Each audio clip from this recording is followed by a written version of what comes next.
just going to the next slide. So today's session, ESP8266 Wi-Fi microcontroller. So might be some of you might already heard about ESP8266 Wi-Fi microcontroller. So this is basically a low cost Wi-Fi microchip that can be directly used in most of the applications in the today's IoT world. If you take Wi-Fi switch, or if you take the switches like FANOF, or if you take any other Wi-Fi switches, they are using this microcontrollers, 8266 microcontrollers, for directly interfacing the internet to the microcontroller along with the microcontroller capability. That is Wi-Fi TCP/IP protocol stack along with the microcontroller capability. So for this, they are using this ESP8266 microchip, and there are also some other versions in this Wi-Fi family actually. So I have chosen this 8266 since it is used mostly. So these are the different types of ESP8266 that is available in the market. So starting from ESP01, that is the first member of the family of ESP8266. So ESP01. So this is the ESP01. So as you can see, this is the ESP01. So this is the first Wi-Fi chip in the ESP family. That is, we can directly connect this Wi-Fi module to along with any other microcontroller, and we can do the internet related activities. So we can make the normal device to the IoT device by adding the network devices like this Wi-Fi. So after that, they have given different models of ESP chips in the market actually. So and currently ESP32. So when you look into the market currently, ESP32, in which you will be having both Wi-Fi and Bluetooth. So you will be having both Wi-Fi and the Bluetooth. In the application or in the practical point of view, why we need both Bluetooth and Wi-Fi means we can control the devices via Bluetooth when we are nearby the device actually. So when, for example, you will just take the home automation. So when you are in the home and if you want to control your fan, you don't need any Wi-Fi or internet, right? So in that case, you can use the Bluetooth. So by using the Bluetooth, the application will automatically detect the this controller and control the appliances. When you are out of your home and you want to control something in your home, or if you want to monitor something in your home or in office in the remote locations, etc., then you need the Wi-Fi, where the Wi-Fi plays a role and it will be connected to the internet. So when it is connected to the internet, then we can control or monitor the things from anywhere from the world. So practically via internet as a common platform for the world, we can control any devices or monitor any devices via internet. So for that we need the Wi-Fi. So in ESP32 we have both Wi-Fi and Bluetooth. So in the nearby we don't need any internet or Wi-Fi. When we are remote, we can use the Wi-Fi. And apart from that, there are a lot of family members in the ESP. So this is from Expressive. Actually, the company is Expressive. So they are manufacturing this. And today we are going to see particularly about ESP8266. So this is a controller we are going to see today actually. So basically this is a low cost microchip. It has a full TCP/IP stack in this. So TCP/IP stack means we can access the internet. We can directly access the internet by using AT commands. So we can use the AT commands and access the internet, and also it will support high-speed data communication when compared to the ESP01. So this is ESP01, the first family member of Wi-Fi microchip. So when compared to ESP01, when we use the ESP8266, that is we call it as ESP12. So the other name of ESP8266, we call it as ESP12. We can do the lot of high-speed operation when compared to ESP01, and it has the inbuilt microcontroller capability. So we don't need to depend on another microcontroller for the IO operations. When we see ESP01, we need to depend on another microcontroller because ESP01 cannot act individually. It can act individually, but it's limited number of devices. Okay, it can act individually, but limited number of devices actually. Only we can access two IOs when we directly use the ESP01. But so if you want to access more IO devices, we need to connect the ESP01 along with the microcontroller and do the interfacing actions in serial, and then we have to do the controlling actions. But in the ESP12, the advantage is it has the Wi-Fi stack along with the microcontroller capability with a more number of IOs. So that is the advantage of using the ESP12. So that is why we have chosen ESP12 for the today's session actually. If you have any doubts also, you can just do it in the chat session, because since the session is about ESP8266, some of you might already heard this, and if you have some basic doubts also, you can please do it in the chat box. I will answer you for that.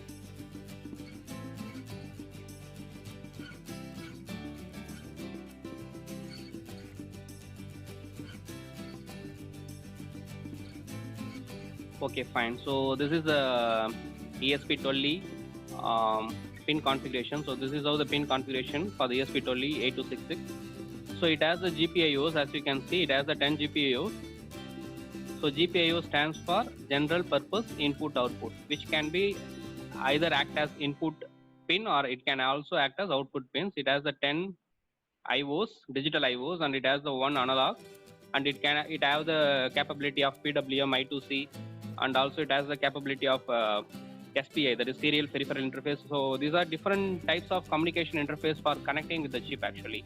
Microcontroller is basically a brain actually. The microcontroller is basically a brain, and when we want to connect the IO devices, input and output devices, so consider ourselves, human being is a, we have the brain, we have the eyes, and we have the hands and legs as the input output devices, right? So everything is interconnected and operated and controlled via brain, right? So similarly, the microcontroller have the IOs for connecting the input and output devices.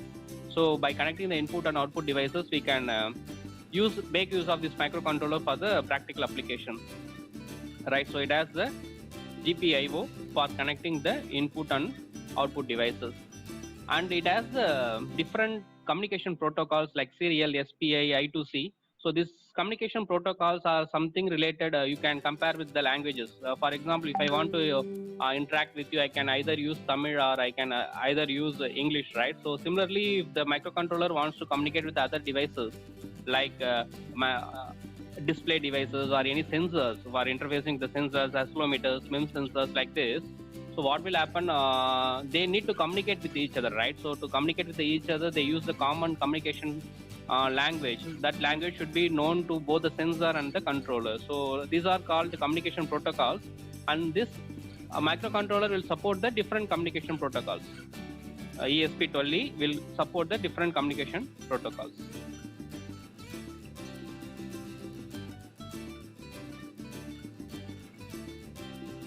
Okay, there is a difference between the two images. Actually, this is the ESP12 microchip. Okay, but ESP12 microchip alone, we are not able to make use of it.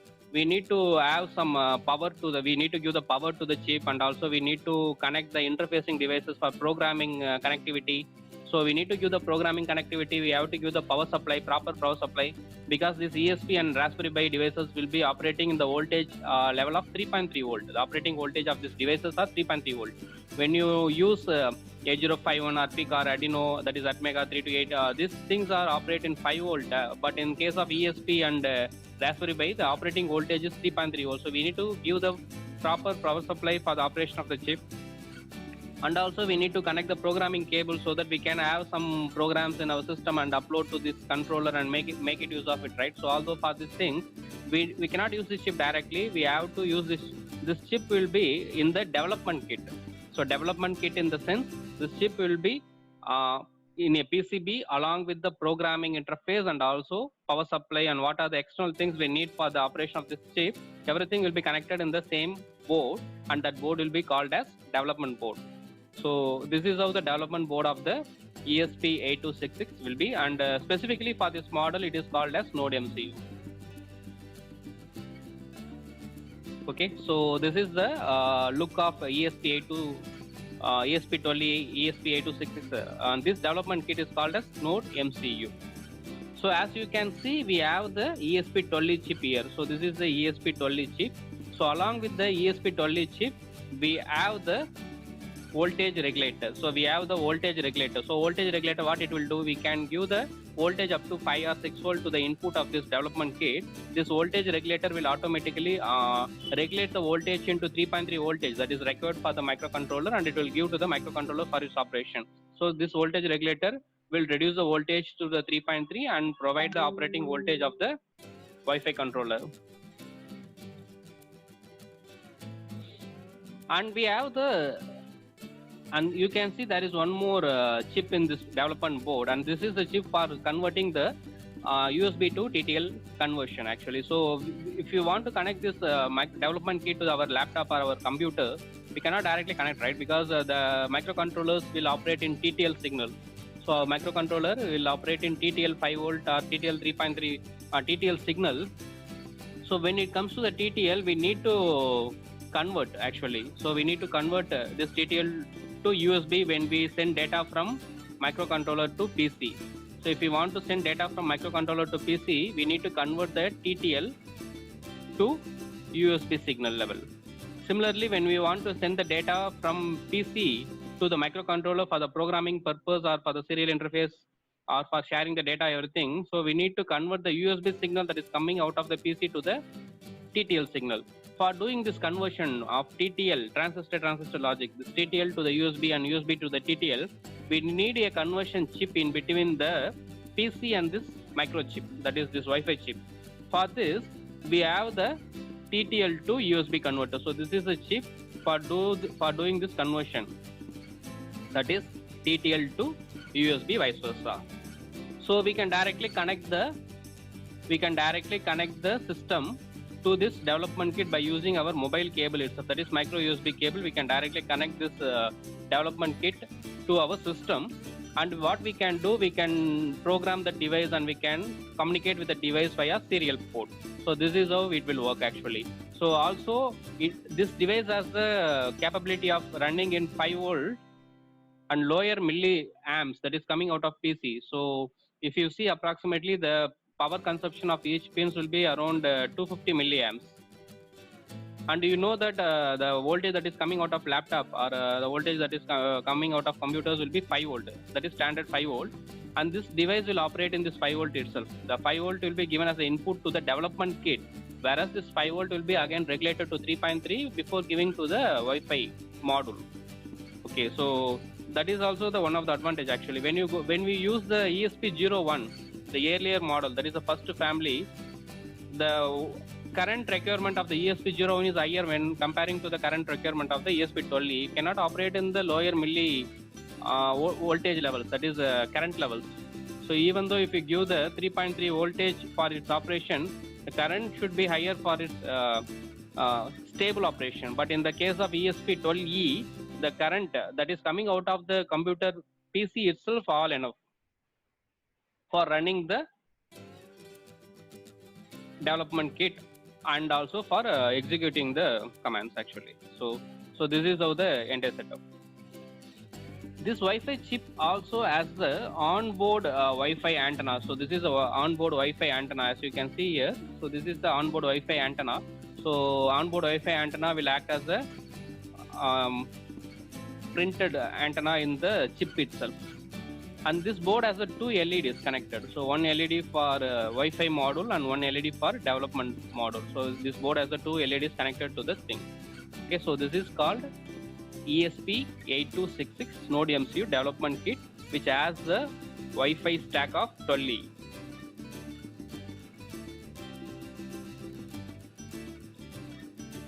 So let us have the pass through. So we are going to see about ESP8266, and ESP8266 have the different microcontrollers in its family, and we are going to see about ESP12E specifically today.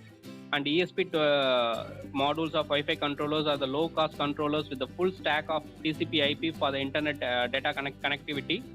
And by using this device, we can easily do the IoT or Wi-Fi related, wireless related applications. And we have seen the 12E, how the 12E chip will be and how it will be integrated in the development kit. And this kit is called as Node MCU. MCU stands for microcontroller and Node stands for nodes. As we know, we have the nodes and servers cooperation, right? So it can be connected with the different nodes. Fine.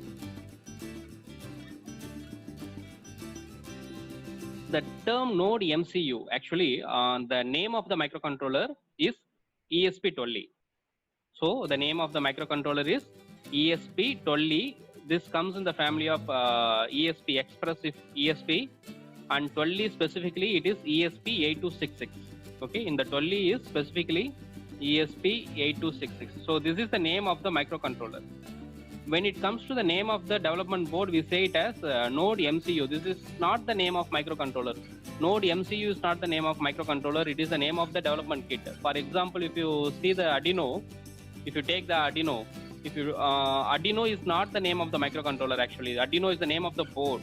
Arduino Uno, Nano, Pro Mini, Micro, Mega. So these are the different types of Arduino boards. It's a development board.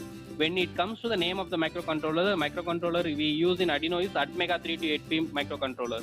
In case of Arduino Uno, Nano, etc., and Atmega 32U in case of Micro, and Atmega 2560 in case of Mega, like that. Here in the name is Node MCU is the name of the development board, whereas the name of the microcontroller is ESP8266, or we can say ESP12E. So this is the name of the microcontroller. You should be clear on that. Okay. So then, what is the Node MCU? So Node MCU refers to open source firmware. So Node MCU, when developing this board, there is the inbuilt boot data. Actually, we have the bootloaders in these controllers. Okay, we have the bootloaders. So like we have the bootloaders in Arduino, here also we have the bootloaders for this controller, and it is an open source firmware called Node MCU. So that bootloaders which runs in the ESP8266 Wi-Fi. That the firmware, the piece of software is called firmware. Firmware is nothing but a piece of software that will be in the boot sectors of the controller. So when you turn on the controller, initially this piece of software will be running and executing the commands we are giving actually. So this will be acting as bridge actually, this piece of software. Like when you turn on your system, automatically it will detect your keyboard, mouse and everything and start the OS and booting the OS, like that it will do, right? So similarly, this firmware is a piece of software act as bootloader to run in the Node MCU microcontroller. Wi-Fi used in the ESP8266 follows the standard 802.11. So it follows the standard of Wi-Fi standard, that is 802.11. So this is the international standard actually. So and it follows to the frequency of 2.4 gigahertz. You should be aware of this because it's using 2.4 gigahertz. In some devices it will be greater than 5 gigahertz, not in the ESP. In some other micro Wi-Fi models I come across, here it is 2.4 gigahertz actually. Okay, and the most important part in this ESP8266 is it is open source. That is, you can get the development board circuitry. Okay, you can get the development board circuitry, and also you can get the Node MCU firmware. That is a firmware that is going to act on the ESP8266, and the circuitry for developing the Node MCU. Everything is open source. Open source in the sense you can easily get it from the internet freely. You can get it from the internet and you can do your own modification. So then only it is called as open source. So there is a big difference between the open source software and also the free software. So free software in the sense you can download the free software at free of cost and you can run it in a system, but you cannot do any changes in the software you have downloaded. That is freeware. So freeware or free softwares are something you can download for free of cost and you can run it in a system, but you cannot do any modification in the software. That is freeware. But in the case of open source, you can download the software from the internet freely. In the free of cost, you can download the software from the internet, and also you can do your own modification in the software setup. So that is called open source. When it comes to the Arduino IDE, that is open source. You can use it for Arduino, also you can use it for Philips, right? So we can modify the Arduino software for programming any controller by using, if we have the BSP, that is board support package of the particular controller, we can use the Arduino IDE for some other controllers also. Apart from Arduino, we can use it for STM controllers also. We can use it for some other controllers also, because that is open source. And if we have the board support packages of the specific controller we are going to use, we can directly integrate into the Arduino IDE and we can use it. So that is called open source. So this is the main advantage. Both the ESP8266 and Raspberry Pi board, we have the open source concepts. So the softwares that we are going to use in the Raspberry Pi, tomorrow session we are going to see about the Raspberry Pi. So the softwares we are going to use it in the Raspberry Pi, and the softwares we are going to use it in this ESP, all are open source softwares. Fine. So far what we have seen about 8266 microcontroller. that is the 8266 Wi-Fi stack chip. And when it comes to the development board, it is called as Node MCU. And then we are going to learn how we can program this Node MCU. What are the different types we can program this Node MCU actually? And when you have to understand one thing, you might be aware or not aware, we use the ESP8266 microcontroller and program it by using the Arduino IDE. Okay, maybe some of you have already used this Node MCU module and programmed using Arduino IDE. Since both the Node MCU and Arduino are open source, we are using the Arduino IDE for programming the ESP8266. It's not a proprietary. Arduino IDE is not a proprietary or official software for programming the ESP8266. We have some other official ESP Explorer is there actually. Okay, so Express, if company itself given the official softwares for programming the ESP8266. But we are, most of us are using this Arduino IDE because we have the Arduino core for ESP8266 that is developed by third parties, not by the official parties. Okay, so we are using, now also we are going to program this microcontroller by using Arduino IDE only. But this, how it is possible means, since it is open source, it is possible. And third parties, right? Third party bloggers and third party enthusiasts are developed the Arduino core so that we can run the ESP8266. That is, we can program the ESP8266 by using the Arduino IDE. So that is called as ESP8266 core for Arduino IDE. So by using this piece of software or piece of integration into the Arduino IDE, what we can do by using this piece of integration, that is the ESP8266 core, integrating into the Arduino IDE, we can program the Arduino, we can program the ESP8266 using Arduino IDE. And when it comes to Arduino, of course, we are going to use the programming language Arduino C or C++. Okay, so we can say it as C because it supports both C and also basic functions of C++ in the Arduino IDE. So this is how the entire thing is going to work out. Okay, so this is called 2-chain, or we can say BSP, that is board support packages required for the ESP controllers.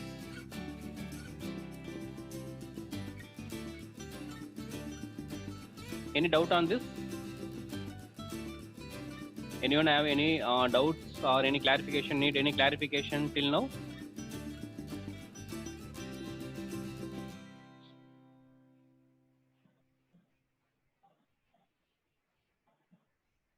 Okay, everyone can hear me, right? Can someone type yes? Yeah, okay, thank you. Because when we speak, keep on speaking, since we are taking a lot of online classes nowadays and there are a lot of network issues is going on. Yeah, okay, I will go a bit slowly. Yeah, fine. So since a lot of network issues are going on, I need to know that is, I am in the right place and everyone is able to hear me, right? Fine.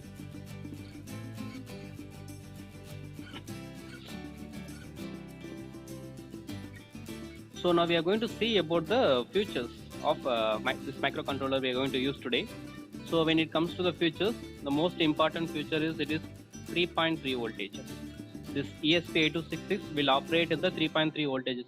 It means we are not able to operate this microcontroller in 5 voltage levels. For example, you are going to use ultrasonic sensor or PIR sensor or gas sensors. For example, you are going to use it in your projects, or if you are going to use it in your applications on this ultrasonic.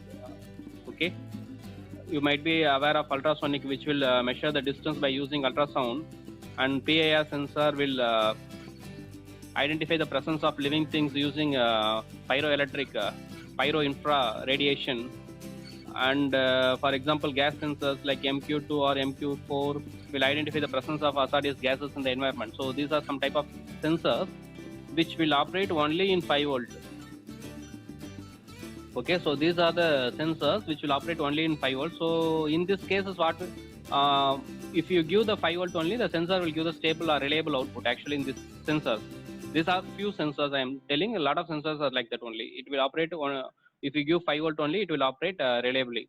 So in this case, if you are going to use the ESP8266 microcontroller, you are not able to directly provide the power. Actually, you can provide the power to the sensor by using the input. If you are going to use the input as the 5 volt, For example, this is your microcontroller. Okay, so this is your Wi-Fi microcontroller, and you are powering this microcontroller by using 5 volt.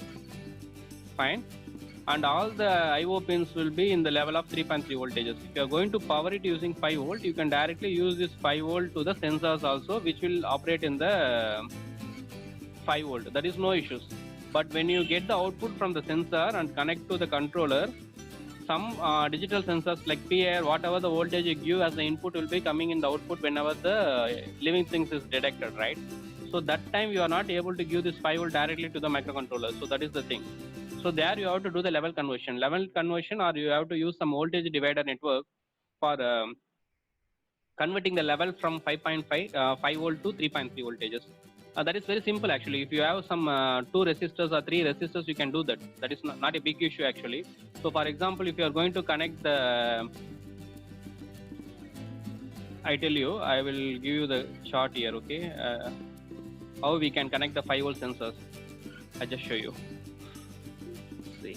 So this is the microcontroller, and you have given the input power, that is input power to the microcontroller 5 voltages, and you have the sensors that will be operating the 5 voltages. For example, let it be PIR, okay? So passive infrared or pyro. So this will be, you are giving the provide to the sensor 5 volt, and you will be providing the ground signal, and after that it will be getting the output, and this output is going to be 5 voltages, which we are not able to connect directly to the ESP8266 microcontroller. Here what you can do, you can have the voltage divider network. So you can connect on 1K resistor here, and you can connect it to the controller. So what will happen, by using the 1K and 2K resistance, so by using the 1K and 2K resistance, the voltage will be shifted actually. So we have the higher R2 is bigger, right? So you might be aware of voltage divider network. If you are some ECs and triple E's, you might be aware of voltage divider network or potential divider in your electronic circuits, right? So you, by using this 1K 2K potential divider network, what will happen, this 5 voltages that is coming out of sensor will be converted to 3.3 voltages, and it can be given as the input to the microcontroller. So this is in case of PIR. When it comes to the case of ultrasonic, what will happen, you have the 2 pins in the ultrasonic, that is the trigger and echo, right? So ultrasonic sensor will be having the 4 pins, VCC, ground, trigger and echo. So trigger and echo is there. Echo is actually the voltage that is coming out of sensor to the controller. So for the echo alone, you need to connect the resistor. Before connecting it to the microcontroller, for echo, you have to connect the resistor, that is 1K 2K. For trigger, you can directly connect to the controller, because trigger is something that we are getting out of controller to the sensor. Okay, the flow is from the controller to the sensor, so that is no issues, so that we can directly connect to the sensor.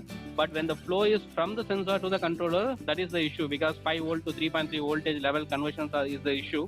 So in that case, you have to do some voltage divider, some 2 resistors, simple 2 resistors, and you have to connect the data to the controller. So this is how it will work. Most of them are thinking this is a major problem. This is not a major problem. It's simple issue. We can use some 2 resistors and we can directly connect the sensors to the controllers. Okay, and the operating current, the current is 250 milliamps. Okay, so this is also very important, because we are going to use only 250 milliamps. That means the IO port pins, right? We have the IO port pins, and this IO port pins will support only 250 milliamps.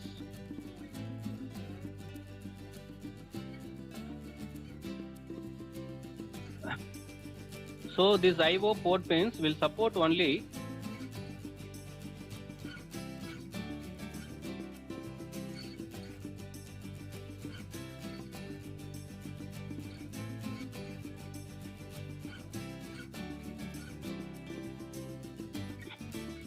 yeah, it's fine now.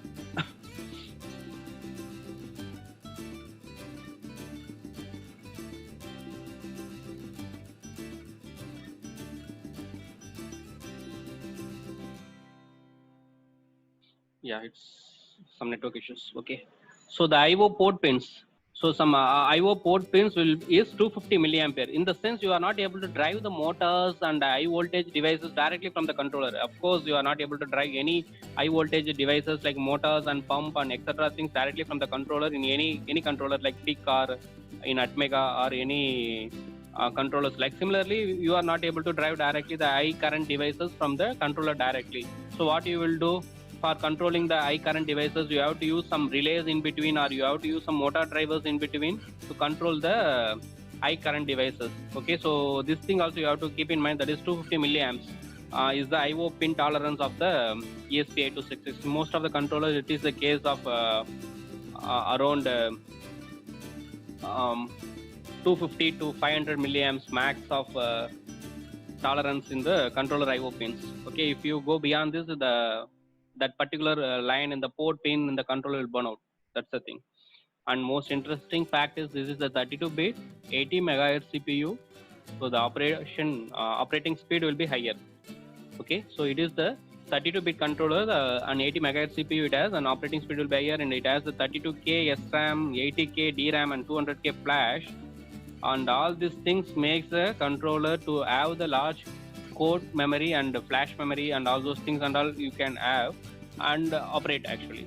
But of course, since we have only 10 GPIOs, that is input output pins in this Node MCU, it is not more. This is more than sufficient. This memory is more than sufficient for handling some 10 IOs, right?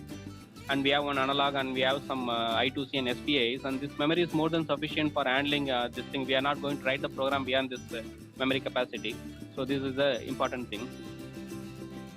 As I already told you, you can power the development kit, that is a Node MCU development kit, by using the computer USB or by using the mobile charger.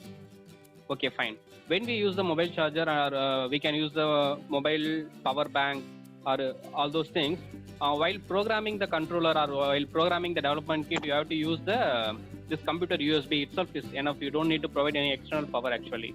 So this computer USB, in the computer USB data pin, there will be 4 pins actually, D plus, D minus, and 5 volt and ground, and that 5 volt and ground itself is enough for programming this controllers. We don't need any external power connection while programming. And after programming, it is not essential to always connect the controller to the system and run it, right? So everyone, when we do the application, what we do, only during the programming time, we have the controller nearby the system. And after that, the controller will be running in the remote locations where we don't need any systems or anything to be connected in the controller, right? So in that cases, what we can do, we can directly use some 5 volt batteries or 6 volt batteries, or you can use the mobile power bank for powering the entire system of this Node MCU. If you are not using any high voltage relays and pumps in your projects or in your applications, what you can do, you can simply connect the power bank and you can connect the sensors and make this Node MCU development kit operational standalone in the remote locations. Okay, so these things and all we already seen. It has the digital IOs, okay, and it has 10-bit ADC. And of course, they are poor to provide only one ADC. We have only one ADC in the ESP8266. In the sense, we can connect only one analog devices to the controller. So, since they have provided only one ADC, we can connect only one analog input to the controller at a time. But this is not. This is the direct case actually. Since it has only 10-bit ADC, one 10-bit ADC, you can connect only analog, one analog. But even though if you want to connect more number of analog devices, simply you can use the I2C or serial based, mostly I2C based multiplexers in ADCs. We have the ADC where 8 channel and 16 channel ADC can be communicated through same I2C communication, and we can get the data from the different devices using the corresponding IDs. Okay, so that is also possible, no issues. And apart from this communication protocol I2C, PWM, that is pulse width modulation, we can modulate the output pulse so that we can control the speed of some device, or we can control the brightness of some device by using this PWM variations of on and off time. And then we have the SPI, that is serial peripheral interface for communicating with the SPI devices. Okay, as I already told you, these are the communication protocols. There is a programming or some communicating protocols between the controller and the sensors, or controllers and the devices, IO devices, for their interoperation of data exchange, right? So SPI is nothing but a serial peripheral interface where we use the MISA, MOSI. Some of you might be heard of this. So we use this MISA, MOSI. Yeah, I2C stands for inter-integrated circuit. Yes, you are right. So by using this master slave operations, what we can do, we can connect these devices also to this controller, Wi-Fi controller. Okay, and of course it has a serial communication also. So by using the serial communication, you can communicate with another controller, or you can communicate with the your system laptop, or you can communicate with the GSM, GPS, Bluetooth. Lot of serial devices are there, right? GPS, GSM, Bluetooth, Zigbee, and NRF. So a lot of serial devices are there, right? So these devices can be connected to this controller by using the serial port, that is for serial communication. For that we have the serial port also. So these are the different communication protocols that we use in this controller. Fine. So far we have seen what are the features, like what voltage it will operate, what is the current, operating current, what is the speed of this controller, and what are the things, what are the communication protocols. So these are all communication protocols.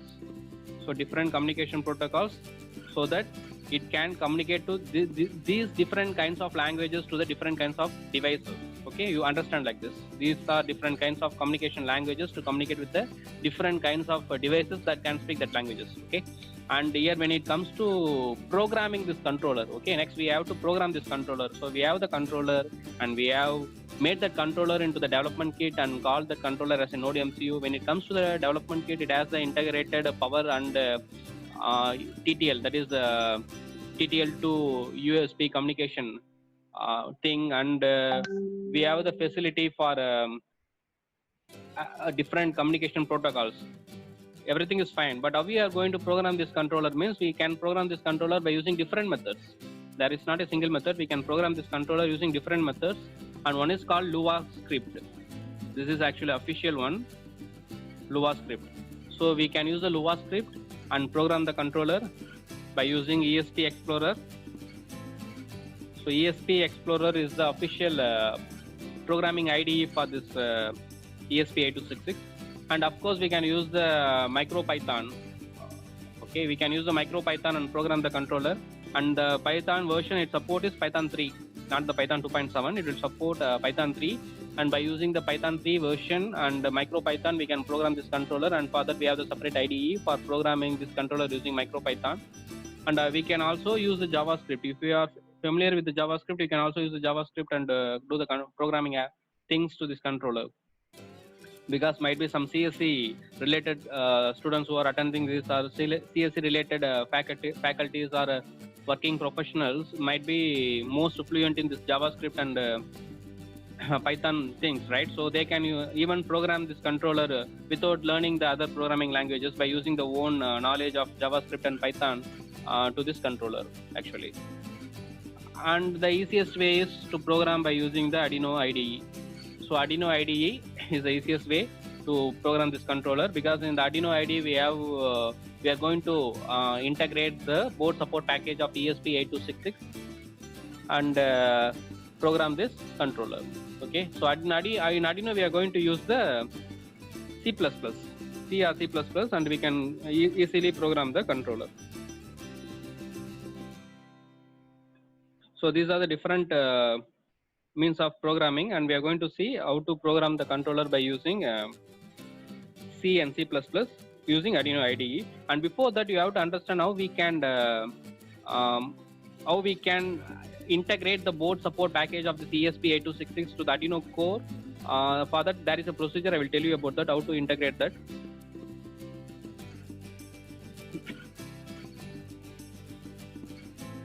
There is a question. What is Lua script? Okay, so Lua is nothing but it's a lightweight programming language. Lua is nothing but it's a lightweight programming language. By using that, we can that language is similar to C. Okay, and this Lua we are using most of the times in the embedded applications. Okay, so when we use the embedded application, we use this Lua script. The programming syntax and everything will be different in this Lua actually. PWM is, yes, of course, it's pulse width modulation. So by modulating the on and off time, the modulating the width of the pulse, we will generate the different thing. For example, there is a motor and you want to control the speed of the motor, or if there is a light and if you want to control the brightness of the light, you are not able to directly do with this controller, because the controller has the ADC, that is analog to digital converter, but it does not have the DAC, that is digital to analog converter.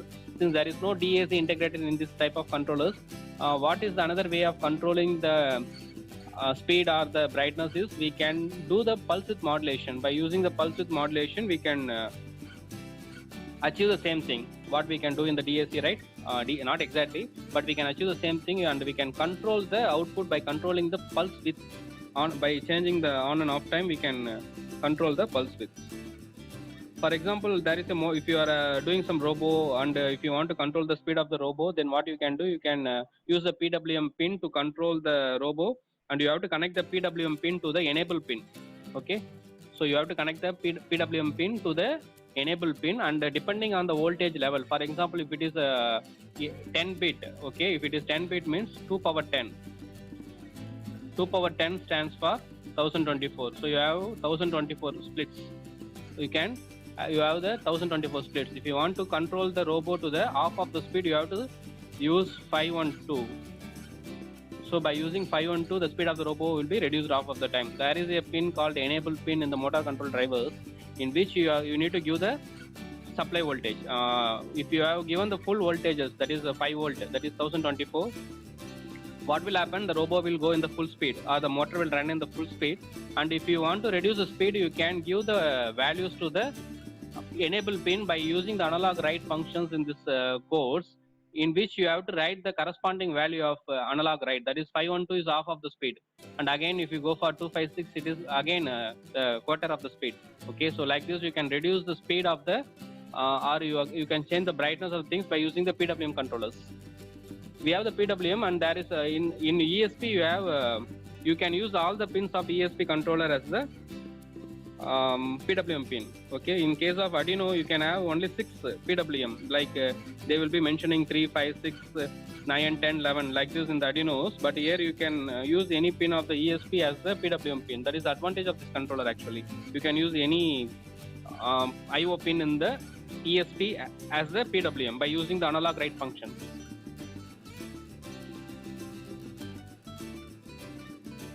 Okay, fine. So next we are going to see about pin configuration of this development kit, that is Node MCU development kit. So these are the pin configuration.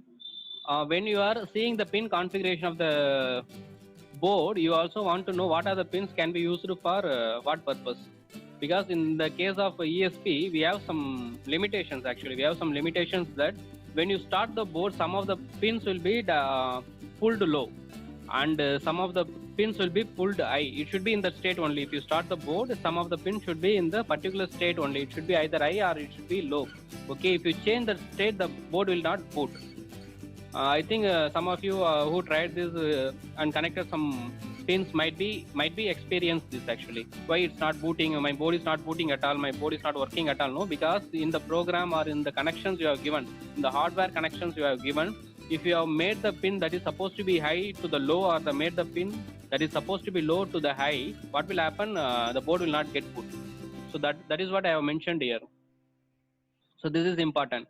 So based on the in and output, that is based on low and high input and output, there is a tabular column is given here. So what are the pins that are best for using as the input devices, and what are the pins that are best for using the output devices?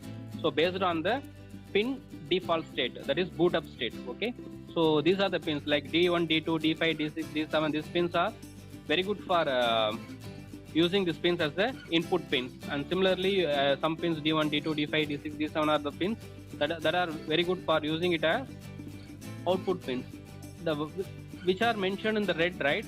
This GPIO 16 and GPIO 2 and this 3 and 1. This pin should be high when you are booting it.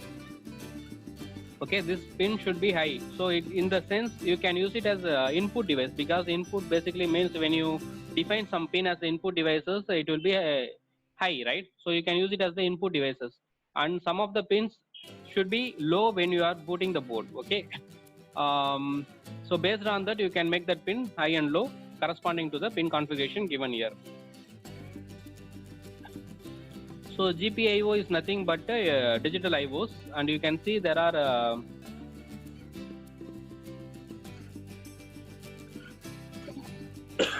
sorry. So as you can see, it is mentioned as D0, D1, D2, D3, D4, D5 like this. So this is something like 2, 3, 4, 5, 6. That is pin number. So when you are using the ESP controllers, and if you are mentioning the pin mode, that is pin. What is the pin mode? That is, you are going to use it as input, or if you are going to use it as output. When you are mentioning the pin mode, you should be writing like D5, D6, D7 like that. Okay, you have to mention the D1, D2, D3. Then only it will be correspond to the digital pins of the ESP controller. Okay, for example, if you want to make the pin D2, for example, if you want to make the pin D2 as the input pin, then you have to mention like this, like pin mode D2 comma input. Okay, you have to understand this, because in Arduino or some other programming you might be used as 2 comma input. Okay, this is not valid in the case of ESP.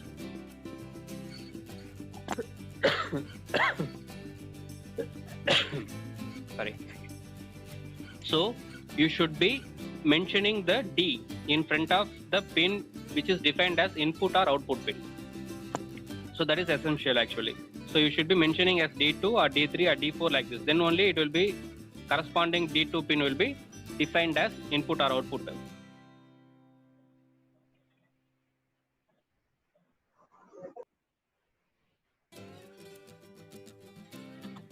Fine. So if you mention 2, what it will take it as GPIO 2. For example, if you want to make the D2, so D2 is nothing but GPIO 4. Okay, GPIO pin number is different and digital pin number is different. Digital pin number is D2 and GPIO pin number is 4. So D2 stands for 4. Okay, and if you want to make use of D2, you have to mention D2. If you mention 2, it will take GPIO 4. So this is also, I am seeing most of them are making mistake when connecting the pins and defining the pins. Okay, so they will be connecting the sensors to the board, and they will think it is not working. It will be working if you connect to the right pin, and if you given the correct term, it will be working actually. So this is another thing you have to keep in mind when using this ESP8266 controller. Okay, so next we can see what are the pins here. So we will be having the digital pins here, and this is the serial pins. So for connecting the GSM, GPS, Bluetooth and all those things, we have to connect it here. So this is the serial pins. And here we have the I2C. We have the I2C in this is multiplexed in the digital pin. I2C is multiplexed in the digital pin itself. So either I2C you can use, or you can use the digital pins. So it is multiplexed in the digital pins D2 and D3. Okay, and the controller has one analog input, right? So I have already told you the controller has one analog input, and this is the analog input of the controller, that is ADC. 0 is the analog input of controller. If you want to connect some LDR, if you want to connect some analog sensors to the controller, like if you want to know the intensity of the gas leakage, and if you want to identify something related to the varying signal of analog, you can connect to the ADC 0. And remember one thing, the values that should be connected to the ADC should be in the operating voltage level, that is 3.3 volt. Okay, that means 0 to 3.3 voltage is the operating voltage of the controller. And based on that, you have to fix the A reference value. A reference value, what are the A reference value you want to fix? Based on this thing, you have to fix it. And the input voltages, if you don't want to give the power to the controller using the USB port, and if you want to connect the external power using some lithium batteries, or if you want to connect the power from the some other battery sources or some adapters directly to the controller, instead of using the USB, micro USB, you can connect that power to the V-in pin of the controller. For example, if you are going to use, you can use the 9 volt HW battery also. If you want, you can use the 9 volt HW battery. So it will be having plus and minus, right? So minus should be connected to the ground, and plus should be connected to the V in. So if you want to use the external power supply, you can directly connect to the V in pin of the controller, not to the other pins, because whatever the voltage you are giving to the V in only given to the input of the voltage regulator and regulated to 3.3 voltages and supplied to the controller. So whatever the higher voltages that you want to connect to the controller, you should be connected to the V in pin of the development kit. Like the safest voltage is 6 volt. HW battery is not a problem because it is the low ampere battery, so it is not a problem. If you are using high voltages and high current, it might damage the voltage regulator of the development kit. So the safest voltage for connecting to the development kit with 1 amps or 2 amps, if you are using, and if you want to use the safest voltage, you can go for 6 volt directly. 6 volt battery you can directly connect to the V in pin, and no problem will be created in the development kit. Okay, so next we are going to install the board support packages, that is the softwares required for programming the ESP8266 microcontroller via Arduino IDE. So how we can do that? So for doing that, you have to add something in the Arduino. I will share you the screen here. So I'm just share you the entire screen.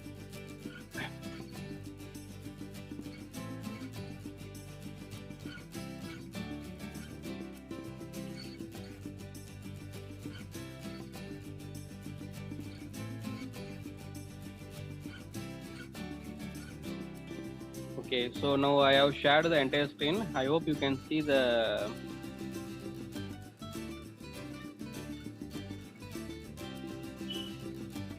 so everyone can see this Arduino IDE, right?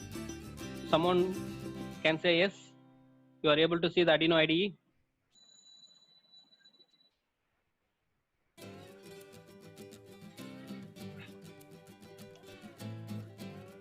Yeah, okay. So you can see the, yeah, fine, okay, fine. So what we are going to do now is we are going to install the board support packages. We are going to install the packages that is required for programming the ESP8266 controller using Arduino IDE. So this is Arduino IDE. So the simplest IDE.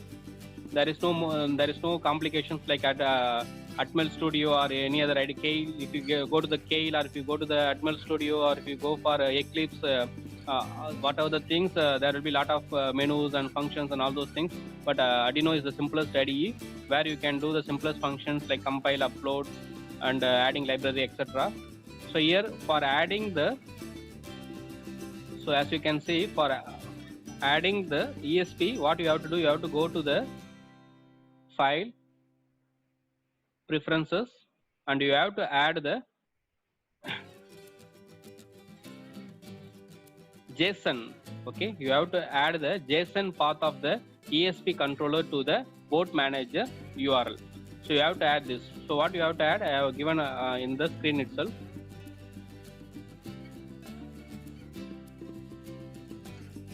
Okay, so this is the link that you have to add in the board manager URL.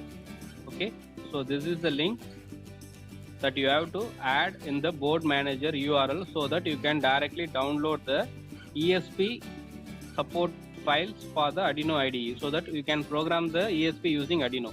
So you have to copy this link. This is arduino.esp8266.com. You have to copy this link, this JSON file link, and you have to put it in the board manager. So you have to put it in the file, preferences, in the board manager URL. You have to put it there. And as you can see, I have two links here actually. Okay, one for ESP32 and one for ESP8266. Since I am using this 32 also, I am using two links. But for using only, this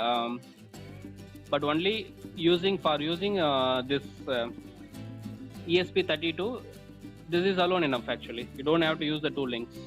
Okay, just a second.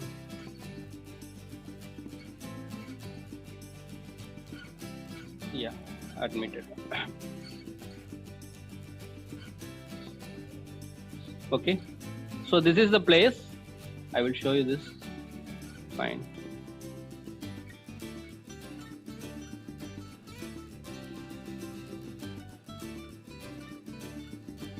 Fine. So this is the place where you need to add the link. Okay. Right now I am going to discuss about only ESP12. So I am removing this 32. Fine. So this is the place where you need to add the board support package URL. So this is the URL. After adding this, what you have to do, you have to go to the board manager, boards manager. There is a menu called boards manager, and from there you can get it the ESP package information.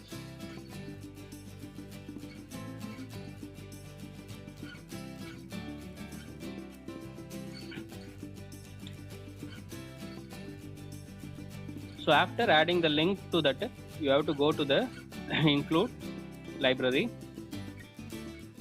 Just a second.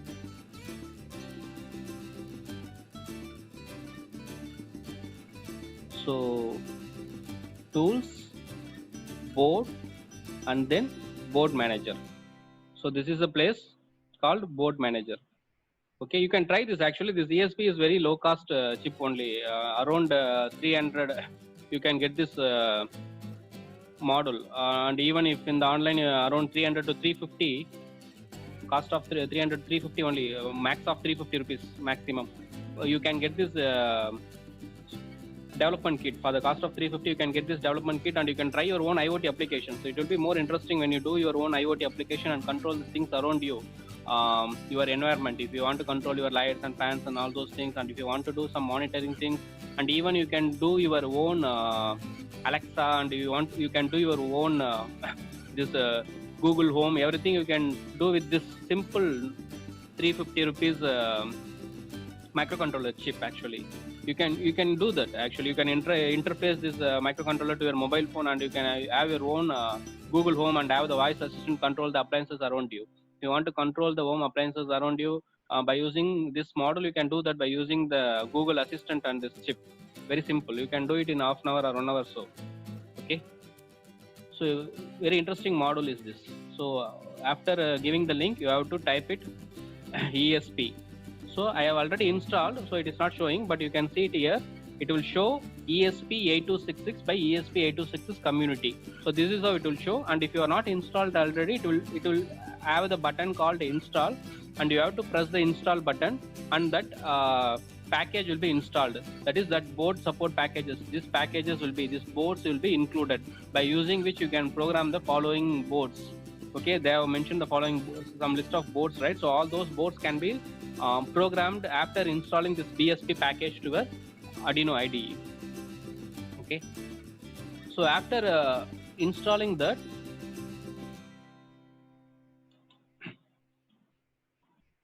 you will be getting the list of boards. So after installing that, you will be getting the list of boards in the boards. So if you go to the board section, when you go to the tools and board section, you can see the name of the board listed in the thing. Initially, before doing this, you will be seeing only this Nano and all those things only in the certain things. So whatever coming below, above this line, these things will be displayed.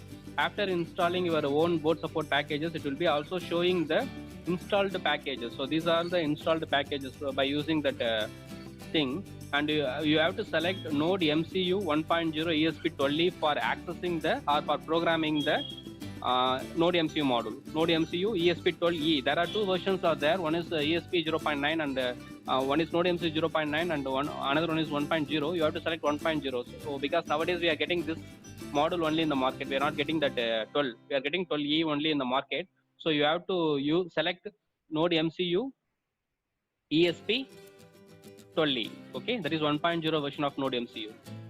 1.0 version of Node MCU. Node MCU is nothing but a firmware. Keep in mind, Node MCU is not the name of the controller. It is the name of the firmware based development kit, and ESP12E is the controller name, and this is the thing we are getting in the market right now. So you have to select Node MCU 1.0 ESP12E. So this like this you have to select. Okay, that's it. So the process is completed. So by using this, now you have successfully installed the Arduino core. For the Arduino core, you have added the Arduino core for programming the ESP. So things you have to keep in mind. Open the file preferences, add this link in the board manager's URL, and then open the board manager from the tools menu, and then type ESP8266. Select the ESP8266 by ESP community, because there are a lot of things are there. So you have to connect by ESP8266 community. And after installing, now you can program the board by using the Arduino IDE, and you can verify it by seeing in the boards tools boards menu. You can verify and start doing right.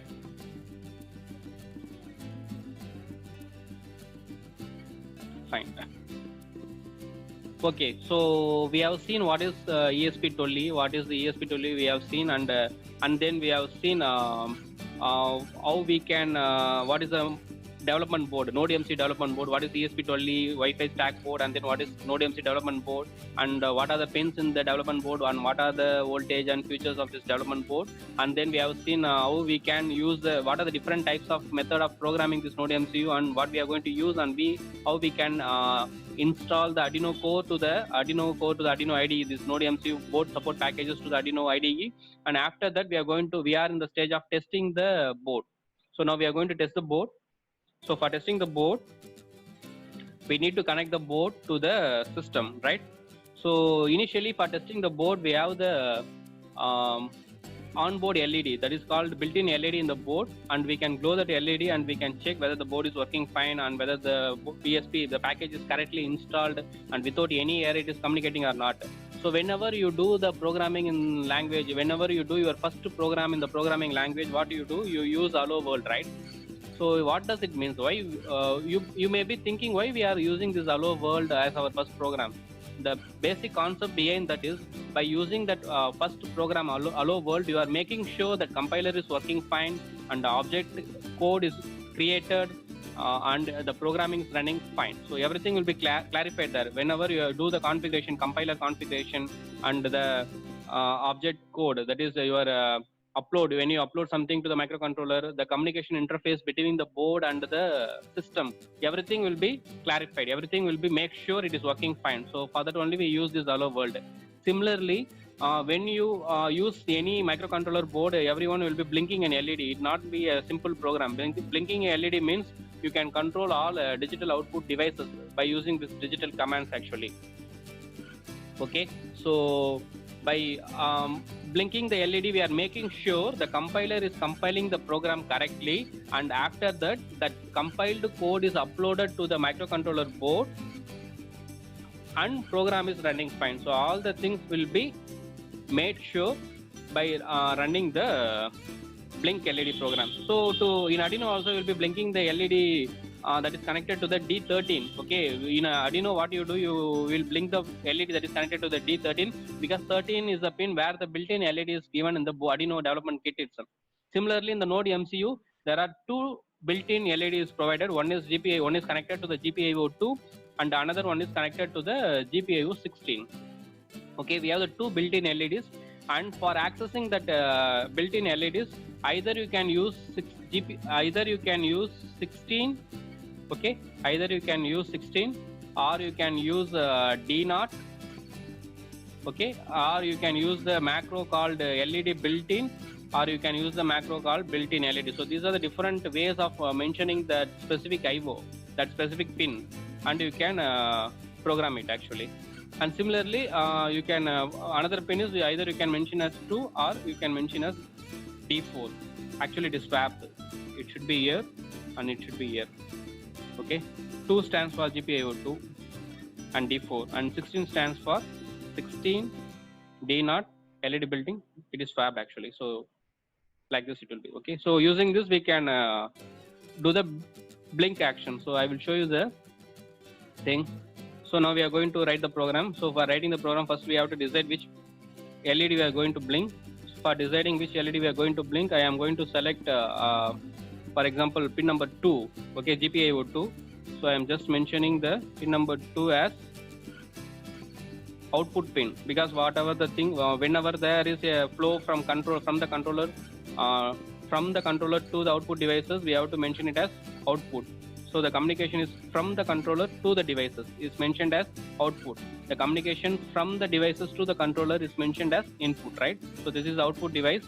So I have mentioned it as output, and if you want to blink this, and if you want to blink, you have to write the voltage to the pin. So what voltage you have to write to this pin? You have to make it high, and making it high will write the 3.3 voltage to the pin. Okay, so I am going to write the voltage, and I am going to use what is the pin, that is a digital pin, and what is the pin number, that is pin number 2, and what you are going to do, I am going to make the pin high. In the sense, I am going to create 3.3 voltages in that specific pin number, and I am going to wait it for some time. Okay, for example, 1 second, I am going to wait for 1 second, and again I am going to make that pin low, so that it will be blinking. So it will be high for the 1 second and low for the 1 second, and keep on doing this action again and again, because we have written this thing in the loop. Since we have written this thing in the loop, this will be happening again and again. Okay, high and low will be happening again and again, and it will blink the LED, that is the built-in LED in the board. Okay, so for this, first we have to select the board. Board model is ESP12E. We have to select the board model, and then we have to select the port number at which board is connected. So port number is COM5 here in this case. We have to select the port number. Port number is nothing but when you connect the board to your system, the port number will be automatically generated in the device manager. Okay, port number. So that is a port number via which you can communicate with the device. Whatever the serial device you are connected to your system, the port number will be generated. So CP210X USB UART port, right? COM5. So CP210X nothing but the name of the TTL to USB converter that is used in the development kit. CP2102 is the controller, that is TTL to serial. That is TTL to USB controller is there, right? For that, the name is CP210X. In some development controller, there will be another set of driver is used, that is CH340. Okay, this thing also you have to keep in mind. Actually, when you connect the development board to your system, sometimes it may detect automatically and give you the port number, but sometimes it will not detect and it will not give you the port number. In that case, you have to check what is the type of driver, that is the serial driver, right? What is the type of driver is in the board? There are two types. One is CP2102. Most of the time, this CP2102 will be detected automatically, since the driver is already inbuilt in the Arduino board itself. But in some other versions, there will be another chip will be in the board, that is CH340G. For this, the board will not be detected in the device manager. For this, you have to install the driver manually from the internet. If you go to the internet and search CH340G, and you will be getting the driver for this. So after getting the driver, you have to install this driver CH340G, then only it will detect the board and show the pin number in the device manager. Okay, and I have the question here, what is pin mode?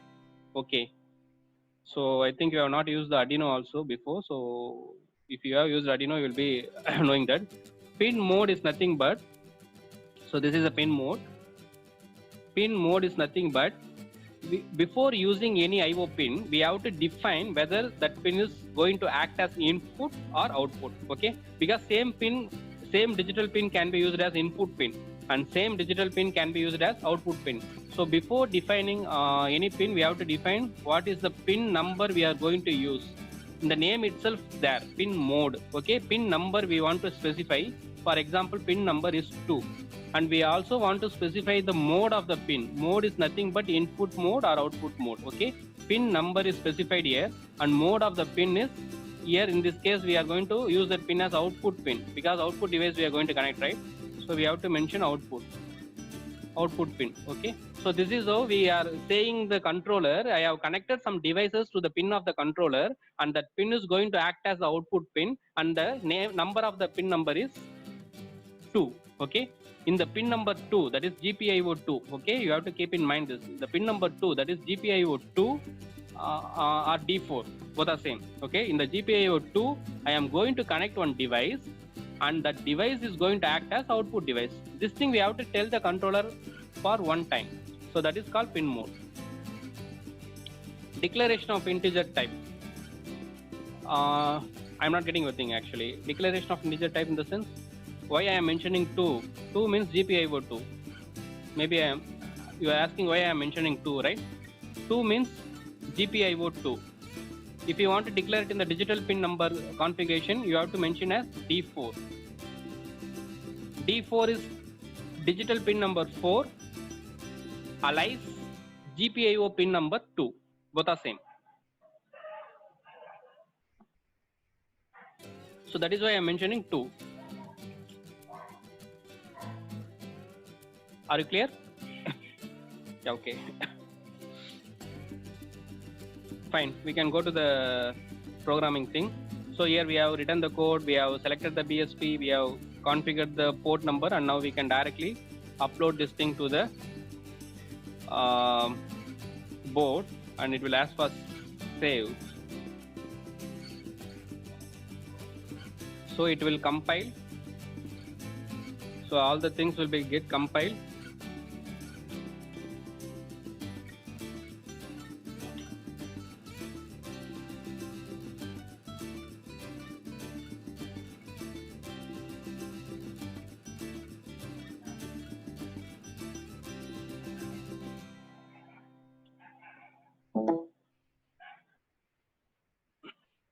And get upload to the board.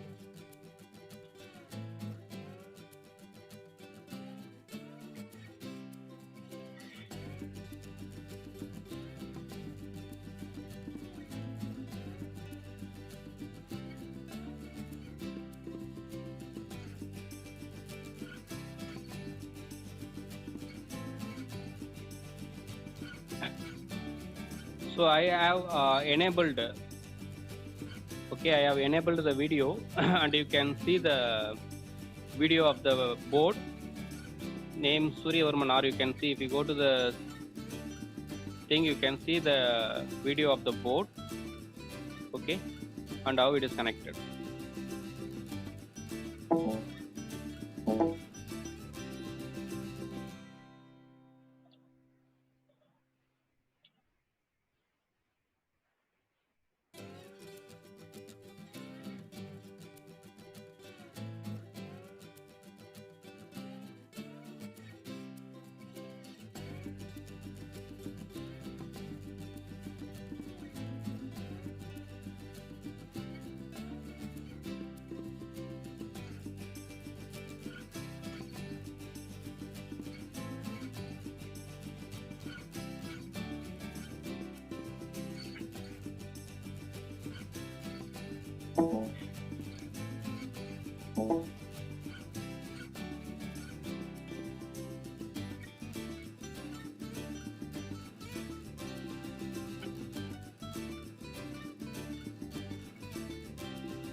Yeah, since we have started somewhat late, I think we can finish somewhat late also. No issues, right?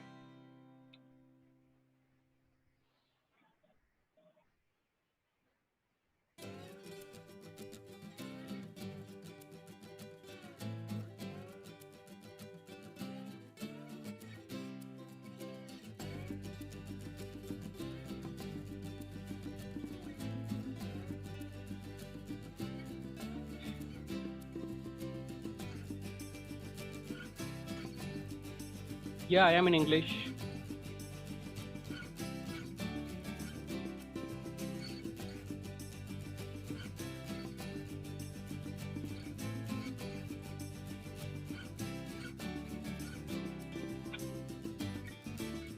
Okay, today I will show you one more program also. So this is a basic program for testing the board, connectivity, uploading everything is fine or not.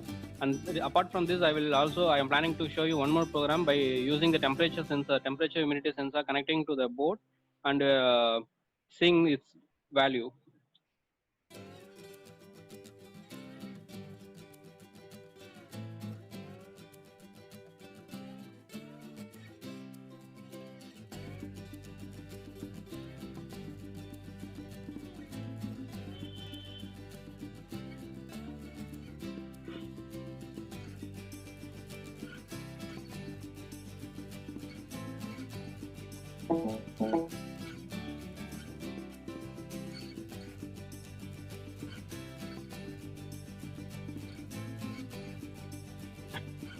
Okay, in the meantime, we can go with the further.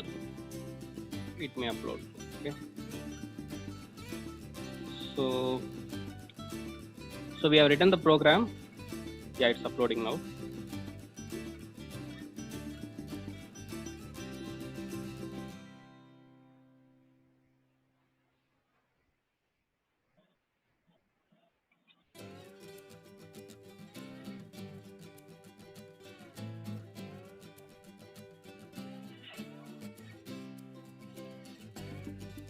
Yeah, it's done uploading, and you can see the LED is flashing, right?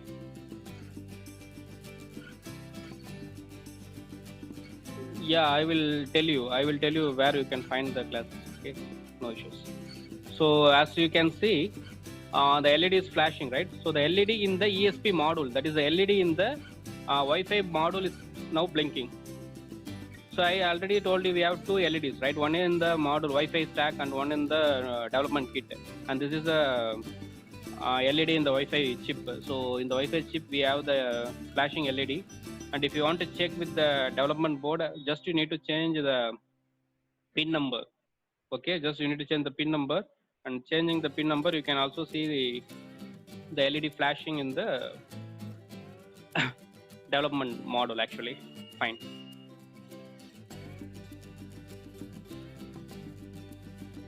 So this is how it will work. So it will compile and then upload. Okay, it's loading.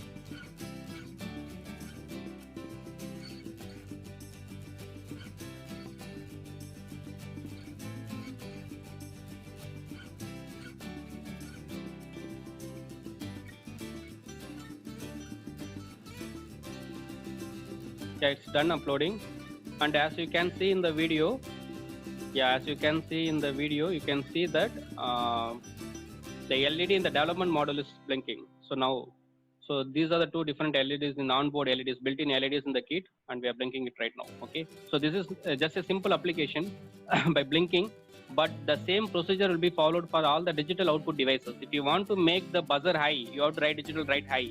If you want to make the relay on and run the motor or run the fan or run the TV or something else, you want to make that digital write high. The same digital write high is going to be used for all digital output devices.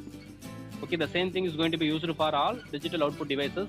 Digital write, you have to specify which is the pin you are going to use and what is the mode you are going to turn on or turn it off. So everything will be based on digital write only in case of digital devices. Fine. So next we can firstly go with the temperature sensor interfacing.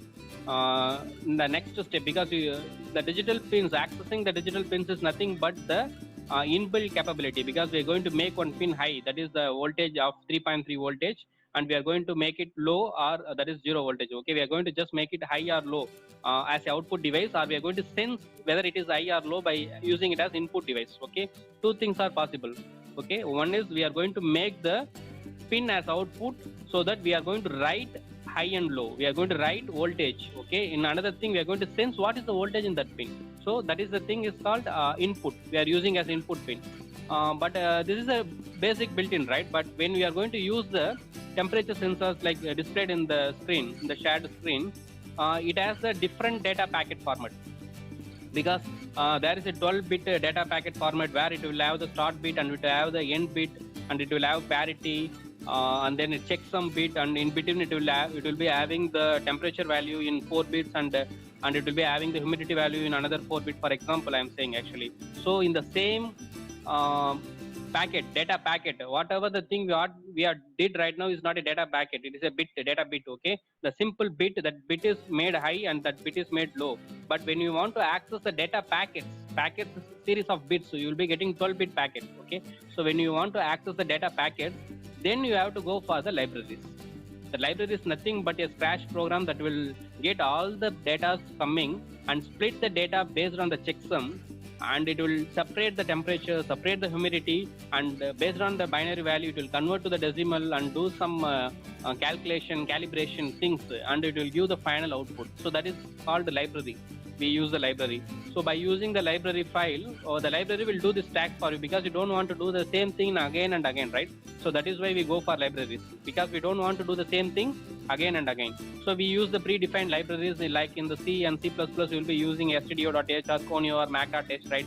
So that you can directly use the mathematical functions in your program, right? So similarly, by using the library packets, you can directly get the temperature value from the sensor, instead of reading the entire 12-bit packet and separating temperature and humidity value and getting the data again and again. It's not waste of time, right? So that's why we are using the libraries. Fine.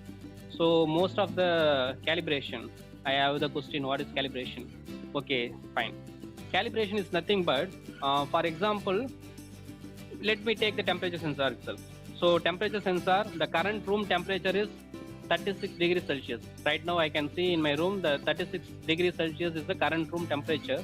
But when you have the sensor and it is showing 30 degrees Celsius, it is not the right value, right? So the actual value is 36, but the shown value by the sensor is 30. There is a difference between the actual value and the shown value. So we need to calibrate the sensor such that we get the exact value. So calibration is process of tuning the sensor to give the exact output. How it will be done? We do the mathematical calculation again. Nothing we can change in the core of the semiconductor of the device. Okay, sensor is basically some semiconductors or some mix of compounds, right? But we are not going to change anything in the sensor. But what we are going to change, we do the linear mathematical or differential mathematical. In the case of temperature, we are going to do the differential mathematical calculation that will adjust the value to the correct value to show the exact value. It will show exact value for all the temperatures. Not only for 36, it will show 36, and for 37, it will show some other thing. For all the temperatures, it will show the exact value. For that, we do the differential calculation and we compensate in the false error value. So we will compensate the error value by using the calibration value. So this is how the calibration is done. I think you are understand. Not all the temperature sensor in the all over the world will show the same temperature, right? For that, we have the master calibration unit in the Paris.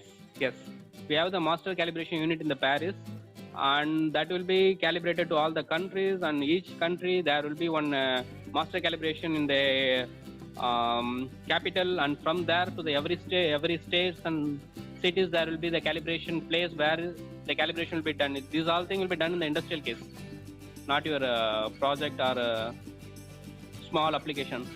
When we work in the industries or when you go to the industries, calibration is a major factor. There is a separate team for doing the calibration, separate softwares for the calibration, quality assurance, so everything will be separate things. Because each and every degree Celsius is, every point or 0.01 degree Celsius is matters in the industries. Okay, so there they do the accurate calibration by using the master unit. There the calibration will take place. Okay, now let's come back to this DHT11. So DHT11, DHT stands for Digital Humidity and Temperature Sensor, and 11 is one variant of the sensor, and 22 is another variant of sensor. So 11 can measure the temperatures up to 50 degrees Celsius from 0 degree, and 22 can measure the temperature from minus 40 to plus 80 degrees Celsius. So this is the difference. Okay. That is the difference, and you can see the accuracy is plus or minus 2 degrees Celsius and plus or minus 0.5 degrees Celsius. So accuracy and the measuring range is higher in the DHT22 sensor. Of course, the cost is also higher. Okay, and this is the difference. And the communication protocol that is used by the sensor is one wire. So one wire communication protocol like 18B20. 18B20 is another temperature sensor from Dallas Semiconductors company, and that is also using the same one wire. Similarly, this is also using the communication protocol called one wire. One wire like I2C serial SPI, one wire is also one of the communication protocol. So by using this communication protocol, we can send the entire data of the sensor. That is, the entire data means start bit, temperature value, humidity value, stop bit, checksum, everything. This is the 12-bit packet, the entire value of the sensor in a single pin. So in the single data pin, we will be having the entire data, temperature data. So this is data packets. So we will be getting the values here like this. Okay, so this is the data format, how the data will be coming out of sensor, and this data coming out of sensors will be collected by the code and separated by the code, and that value will be temperature and humidity value will be separated, calibrated, small calibration, not the up to calibration, small calibration, and we will be getting the value in the system. Okay, so this is how it will be work.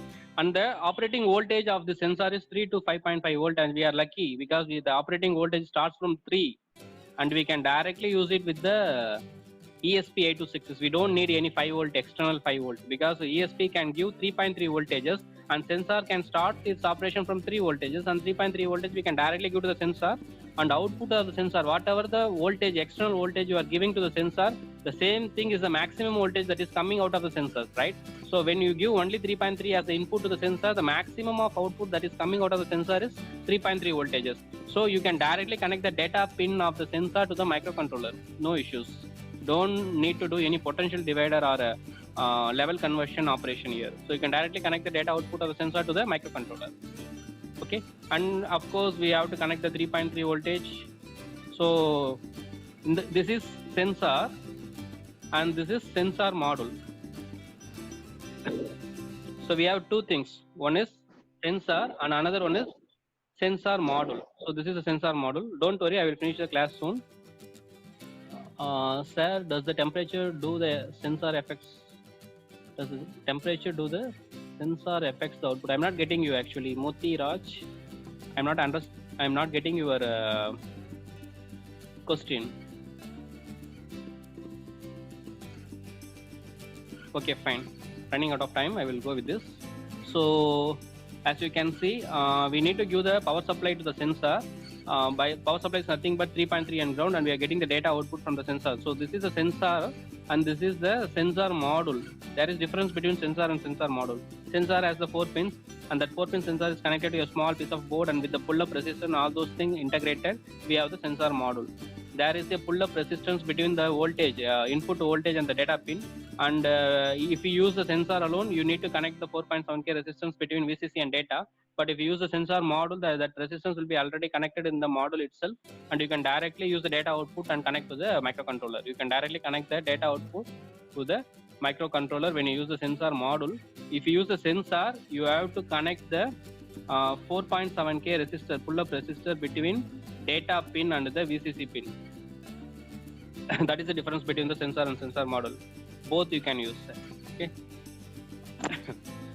Okay, coming to the point, in case of digital output, we have directly mentioned the pin mode and we have made a high or something like that.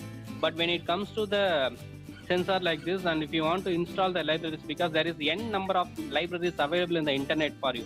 Okay, whatever the sensor you use in your application, you can easily get the library for the sensor from the internet, and you can directly import to your Arduino IDE and you can use it. So how to download a library for a particular sensor in the Arduino IDE. So if you have that doubt, you can see this slide. Okay, if you want to add the library of the DHT sensor, that is DHT11 sensor, for connecting the DHT11 sensor to your Arduino IDE, you have to go to the sketch, include library and manage library, and just to search the keyword DHT sensor, and you will be getting the DHT sensor library, and you will be getting a more number of n number of library, and you can select any library you want to use. For example, Adafruit is one of the most eminent company providing the good libraries. So okay, now I am getting you. So you are asking, does the temperature of sensor itself affects the output? No, it will not happen. Temperature of the sensor will not affect the output. Similar way, they have provided the circuit. Okay, whatever the value we are getting out of temperature sensor is the equivalent value of the temperature, and the temperature will not spoil the pin. Output will be fine. Okay, so for installing the library for the DHT11 sensor, okay, for installing the library for the DHT sensor, we need to go to the sketch. I will show you the Arduino IDE. So you have to go to the sketch, and then you have to go to the include library and manage library, and after that you have to type the keyword of the sensor name. For example, if you are using DHT, you have to type DHT. If you are going to use some MEMS sensor, accelerometer, type the name of the sensor. For example, ADXL335. If you are going to use some ultrasonic, you can directly get the library for ultrasonic also, or you can create your own triggering also. So if you want to use the library, you can directly search ultrasonic, okay, and you will be getting the ultrasonic library. For each and every sensor, you just search here, you will get the library, and you select the good library from the good companies like Adafruit or there are some companies, they will provide the good libraries which will give correct output, not the error outputs. Okay, you select the good libraries and you just check it out, and the part is done. Simple. Okay, so as you can see, if you go to the library manager, you will be having the filter for search, and here you have to type DHT 11 or DHT. Okay, whatever. If you want the library specifically for DHT 11, you can type DHT 11. If you want library for DHT, you can type DHT. So you can see there are a lot of libraries are there by Edu Intro, DHT by Adafruit. So this is the thing I am talking about. Adafruit is somewhat a quality library, and another library by ESPX, and one is from Labat Tilat. Labat Tilat, this is also a good library actually. Okay, and they are supporting n number of DHT variants. So right now we are going to use this DHT library for Adafruit. So it is already installed. So you just install it, and you will be directly getting that library in your IDE, and you can use it. And don't worry about the coding. You will be having the example coding. So just go to the examples. You will be getting the example coding for the sensor, and you can directly get the. So this is the example coding of the sensor. Okay. So this is the example coding of the sensor, and you will be getting the value here, and you can use this coding actually. Okay. So this is the example coding of the sensor, and here the DHT11 data pin is connected to 5. Okay. So you have to mention D5 in case of ESP, right? So or whatever the pin you are going to connect. For example, if I am going to connect in the D8, I have to mention D8. Okay. And what is the serial communication speed for displaying the output? And what is the library version? All those things, these are all optional. If you don't want, you can remove this. Okay. Getting the value from the sensor using library is very easy. As a starter, as a beginner, you can do this. When you go to the advanced programming, you can try to develop your own libraries. Okay, that will be fine. And this is for checking for errors. So these things and all for checking for errors. If you don't need, you can just remove this. Okay, we don't need this. And after displaying the data, so we are displaying the data, and delay is 2000. 2000 stands for 2000 milliseconds or 2 seconds. For every 2 seconds, we'll be getting data from the sensor. So we are giving some space for the sensor give the data. There is a space between the first data and the second data. Okay, that is essential for settling. For sensors, there is a settling time.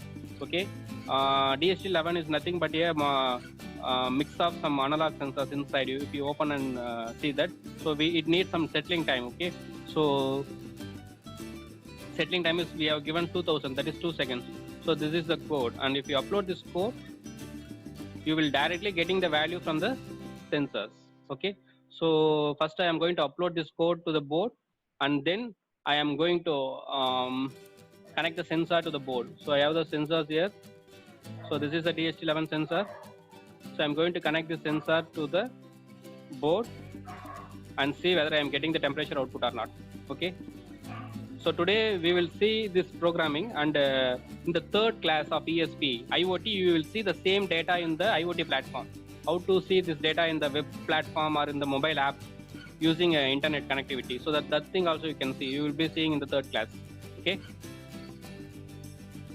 So today's class mostly into the introduction to this board and how to interface the sensors to the microcontroller, this ESP microcontroller, how to do this programming, all those things. In the third IoT class, in the third day IoT class, we will see how to use this ESP board in the Internet of Things platform and get the data in the internet. Same sensor data, how we can get it in the internet and monitor from anywhere from the world. Also how to control the devices that is connected to this board from the mobile IoT application or from the browser IoT application. I will show you on third day. Fine, now the code is being uploading.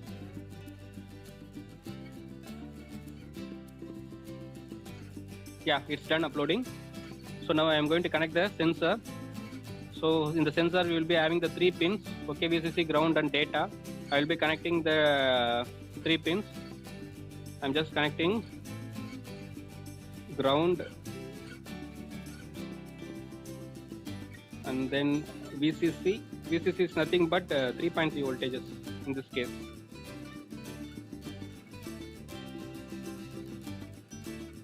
And the output from the sensor is nothing but the data pin that should be connected to the D8 as we have mentioned in the program as D8. We have to connect it in the D8. So I have connecting it D8. So now it is connected. Okay. So now the sensor is connected to the board. Fine. So now let us check for the values. I'm just going to reset the board.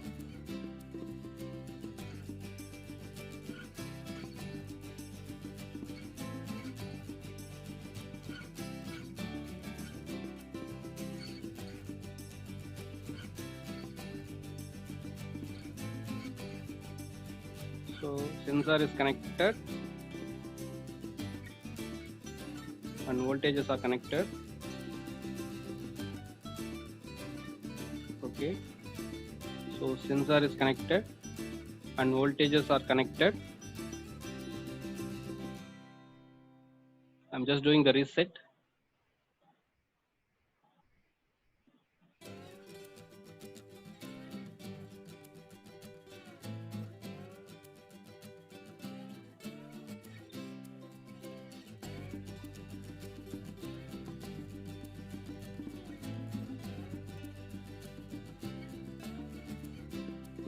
Okay, it's not showing anything.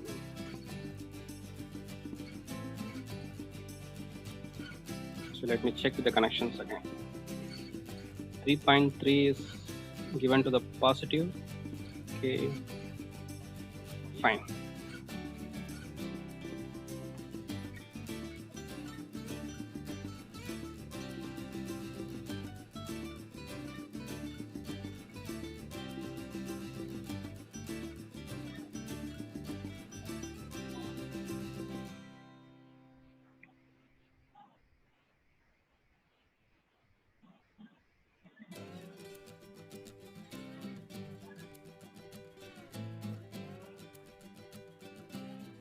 Okay, let me take another example.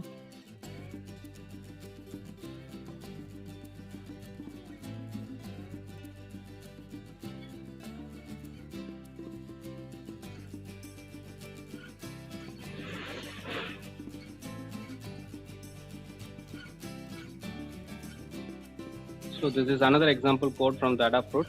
Okay, this is Adafruit actually. So this is Adafruit code, and we have to change it to DHT11 because this is the unified code for all the variants. So I need to comment the DHT, and then I need to give. Okay, I got it. So here, what is the mistake?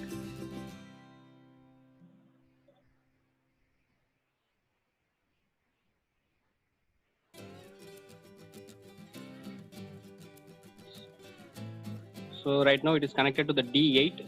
Okay, I got it. It's a GPIO number. So there is a difference between the GPIO number and the digital number, right?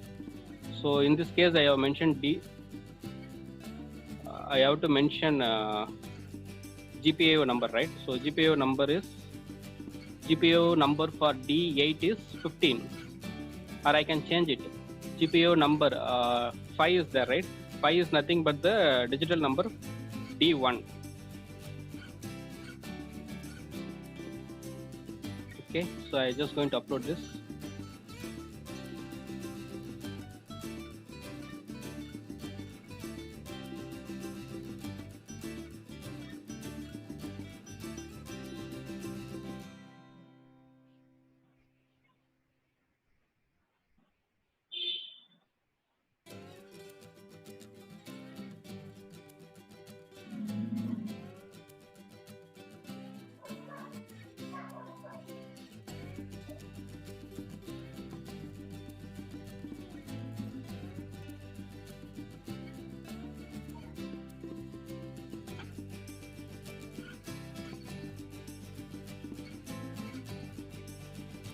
Okay, let it upload. In the meantime, I will show you another example. So the main purpose of using this ESP8266 is it has the inbuilt Wi-Fi stack, so that we can connect Wi-Fi communication with the sensor either in local or from the remote. So that is the main purpose of this ESP8266. Arduino also can do the same thing of communicating with the sensor and displaying the data. But in this case, it will communicate with the sensor, display the data in the local and also from the remote by using the Wi-Fi or by connecting it to the internet. So that is the main thing, main application of this ESP. So in this example, I have as shown on the screen. In this example, what I am going to do, I am going to create a local web server. So by using that local web server, I am going to display the data. So whatever the data we are getting from the sensor in the browser, web browser. So for that, all you have to do is you have to add the two libraries, that is ESP8266 Wi-Fi for initiating the Wi-Fi library in the Wi-Fi stack in the microcontroller. For initiating the Wi-Fi stack in the microcontroller, you have to include ESP8266 Wi-Fi, and there is another library for web server program. Web server program, there is another library, that is ESP8266 is web server. So while connecting to the web server, there are two ways of connecting to the web server. One is creating as access point. Creating as access point in the sense we are going to create our own web server library. By using the library, it will act as a server and all the devices will be connected to it as a client. And the another way is connecting to the existing network. So connecting to the existing network, we need to give the network username and password. So here you can see I have given the network username and password, that is called SSID and password. By entering the network username and password, I can get connected to the existing network and I can throw my values in the port, web port, that is 80, HTTP port, that is 80. Okay, that is a HTTP port 80. So using that, I am just throwing my value to the port and that value will be displayed in the browser. So for displaying the browser, we need to create a HTML page for displaying the value in the browser. In a way, we need a font size or color or something we have to do, right? So for that, we need to create a HTML page. So for creating the HTML page, we have the function. So this is the function. Okay, I will share you this code. Whatever the program I have showing here right now, I will share you. So this is the HTML code. Page will be created. And in the created HTML page, the temperature value from the sensor and the humidity value from the sensor will be inserted, and this page will be refreshed in the browser. Okay, and this page will be refreshed in the browser. So this entire thing will be sent to the web server. This entire page content will be sent to the web server. Everything is HTTP. Okay, will be sent to the web server, and the web server we will be seeing this page, web page, and we will be getting the data of the sensors. Okay, let me check. Fine. So now it's working, right? So this is the code of displaying the temperature and humidity value. So we are getting it here. So we are getting the temperature 36 degrees Celsius. So this is the temperature 36 degrees Celsius and the humidity is 56. Okay, we are getting the temperature as the 36 and humidity as a 56. This we are getting directly from the sensor. So this is the sensor connected. From the sensor connected to the controller, we are getting this value. This is local way. Local way, I'm seeing the serial monitor. Serial monitor is something where we can see the debug values. Okay, serial monitor is something where we can see the debug values. So this is the code. This is the code, and here we are reading it from the sensor and display it in the serial monitor. So here we are getting the local values. If I want to display the same code in the browser, okay, if I want to display the same code in the browser, I have another code that is called web browser. I will just upload that code. I will show you the output and I will end my session.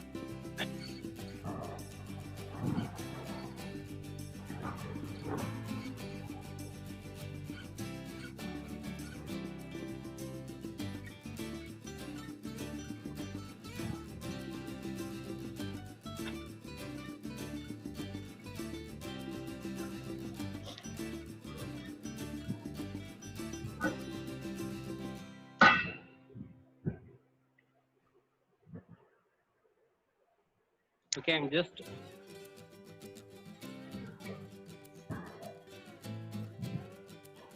so only one thing I'm going to do today, that is I'm going to upload this web server code so that I can see the value of temperature and humidity sensor in the web browser instead of local serial monitor. Okay, I will show you that thing and we can wind up today. Just I will upload this code. So in this code we have the temperature humidity sensor value we are getting from the sensor, and that sensor values are added in the web page. We have created the web page by using the C program itself. We have created the web page. In the web page we have merged the values from the sensors and displaying it in the web browser. Okay, we just wait for this code to upload so that we can see it in the web browser. Because the main use of the board microcontroller is Wi-Fi, so we should see something related to Wi-Fi, right? So Wi-Fi, by using the Wi-Fi, we should automatically connect to the network and send some data to the network and see it in the browser.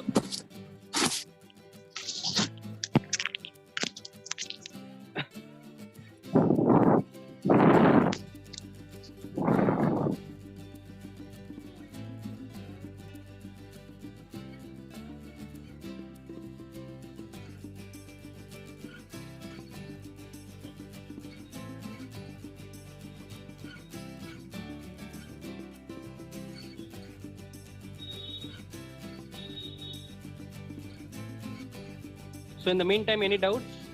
You can ask me in the chat window if you have any doubts.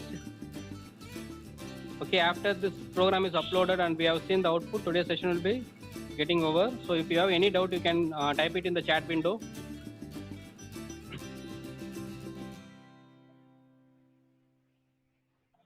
Sir, is there is any feedback form link for today's session?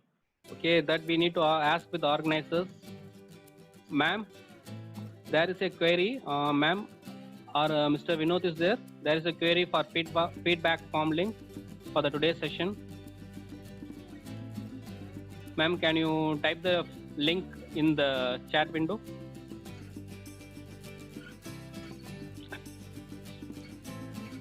Yeah, done. Good evening, sir. Yeah, good evening, ma'am. Yeah. Is it audible for you? Yeah, I am. Yeah, I can hear you, ma'am. Am I audible? Yeah, sir. Today we don't have any feedback session. Okay, day after tomorrow we will get it, sir. Yeah, fine, ma'am. Okay. Attendance is mandatory for the participant for all the 4 days. So any one of the day we will give the feedback link in chat box or WhatsApp group. So it is mandatory. Then only they can able to get the certificate, sir. Yeah, that is fine, ma'am. So that they can attend the entire session. Yeah. They can utilize the session. Yeah, okay. Because out of 300 participants, we shortlisted. So it will be most useful for those participants if they attended it. Okay, sir. Thank you. Yeah, thank you, ma'am. Thank you. Fine. So now the program is uploaded. So this is a web server program that is uploaded, and we are seeing the values of the sensor that connected to the controller in the web browser. So this is the value, and how we can know the port address. Okay, for getting the port address, we just, when the controller boots, it will throw the IP address in the monitor window. So when the controller boots, it will just throw the IP address in the monitor window. So based on that, you can get the IP address. So there is a code for printing the IP address. So this is the code for printing the IP address. So this is the code for printing the IP address. So from here we will get the IP address, and after getting the IP address, if you go to the browser, and you can see the values of sensors. Yeah, here you can see the values of sensor, that is 36 degrees Celsius and 56% of humidity, right? So this is how we can view the sensor value in the browser, and this course will be shared in the group. There is a WhatsApp group, so I will share this code in the WhatsApp group so that you can try it on your own. So that's all for today's session, and I have some queries here. You have removed a lot of students from the WhatsApp group, ma'am. Yeah, I will share the code in the WhatsApp group. You can get from the ma'am. Sir, if I have any mathematical analysis of humidity levels. Okay, right now we are getting the direct values of humidity from the sensor and displaying it in the monitor window and the browser window. So if you want to do some calibration or any other mathematical analysis, or if you want to do some plotting action, you can do it. So there is a lot of features in this ESP actually. So you can directly, one easiest way is you can send this data to the MATLAB based ThinkSpeak. There is a IoT server called ThinkSpeak that is owned by MATLAB, that is MacWorks. Okay, so if you send this data to that ThinkSpeak, and if you plot it there, and you can do any type of mathematical visual and mathematical analysis there. We are doing programming now, sir. Yes, we are so far we have did some program. Actually, we did a basic program for checking the communication between the sensor and the output device, that is nothing but inbuilt LED. And next we have connected the sensor, and we have seen the output in the local monitor, serial monitor. And next we have connected the same sensor, and we have seen the output in the web server. No, sir, humidity levels. We are doing programming. No, actually I am not getting you. Can you use moisture sensor? So it depends on the type of sensor you are using actually. Okay, for getting the program from the moisture sensor, if you are using a special sensor, you just tell me the model number and I can send you the code. Or if you are using the DH11, the code whatever we have seen today is enough for getting the air moisture. DH11 is nothing but humidity and temperature, both it can measure, and we are getting the environmental temperature and air moisture from the DH11 sensor. If you want more precise, you can go for DH22. Soil moisture, okay, fine. Soil moisture is nothing but a digital output, and in some cases you will be getting the analog output also, right? So digital output, you can have the preset value tuned in the sensor itself. So you will be tuning which level of sensor should give the digital output, that is high and low. And if you want to sense the moisture level in terms of analog, you can directly connect the soil moisture analog output to the analog input of the controller, that is ADC of the controller, and you can get the values in terms of 0 to 1024. If you want to know only the on-off, whether the water is present or not, if you want to know only the bi-state of the sensor, you can directly use the D0 of soil moisture sensor and connect to any pin of the microcontroller, this DSP controller, and you can get the value 0 and 1, that is 3.3 and 0, and you can know whether the moisture is present or not. Okay, that is possible. So two things you can do with the soil moisture. One thing, you can know whether the moisture is present or not, and second thing, you can know what is the level of moisture by getting the value from the analog output. That depends on sensor, soil moisture sensor you are using. The model of the soil moisture sensor you are using, that depends on it, whether it will give analog output or not. That's it. It's very easy to connect. You can directly connect to the digital pins. Can we get the general notes of the session? General notes of the session, I can share some notes in the WhatsApp group. Can we run a motor by detecting the soil moisture? Yeah, of course, it is called automatic irrigation. That is what the most of the students are doing for the long time. Automatic irrigation by detecting the soil moisture level and automatically turning on and off the pump and flowing the water to the soil, right? So it is very simple. You can directly connect this soil moisture sensor to the controller, and you can detect whether the moisture is present or not. And based on the digital input, you can pass a digital output to the relay, and the relay will be switching on and off the pump or the motor, whatever you are connected to the thing. It's a single line code. You can directly pass the digital write from the digital read. You can directly do the digital write from the digital read, and you can control the motor. That's it. If you want, you don't want to use the controller also. In either case, if you want to only switch on and switch off the motor by using the relay, you don't need a controller also. You can directly connect the output of soil moisture to the relay directly, bypassing the controller, and you can control the motor or pump, whatever you are connected to the relay, based on active low or active high relays. Any other queries?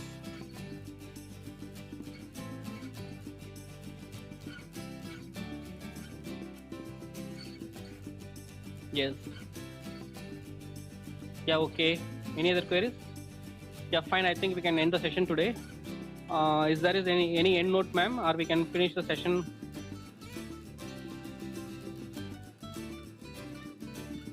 Thank you, sir. Thank you for your valuable session. It is really useful for us, sir. I think we will start the session tomorrow at 3 o'clock, sir. Yeah, thank okay. you. Thank you, sir. Yeah, thank you. Sir. Thank you everyone for your patience. And since we have extended time up to 5 also, I can see some participants here. So thank you for your patience. Thank you.